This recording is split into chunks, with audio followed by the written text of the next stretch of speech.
আজ বাংলাদেশের রাজনীতিতে এক নতুন অধ্যায় শুরু হলো। প্রধানমন্ত্রী হিসেবে শপথ নিলেন তারেক রহমান। কিন্তু সবচেয়ে বড় প্রশ্ন, ভারতের সঙ্গে সম্পর্ক এখন কোন দিকে যাবে? বন্ধুত্ব, কূটনৈতিক দূরত্ব নাকি নতুন সমীকরণ?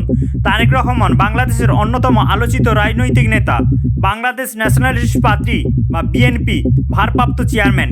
তিনি দীর্ঘদিন ধরে দেশের রাজনীতিতে সক্রিয় এবং অবস্থান অনেক সময় ভারতের প্রভাব নিয়ে আলোচনামূলক হিসাবে বিবেচিত হয়েছে। বর্তমান সময়ে দিল্লিতে ক্ষমতায় রয়েছে নরেন্দ্র মোদী সরকার।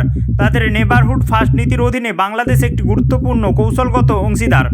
সম্পর্ক কেমন হতে পারে?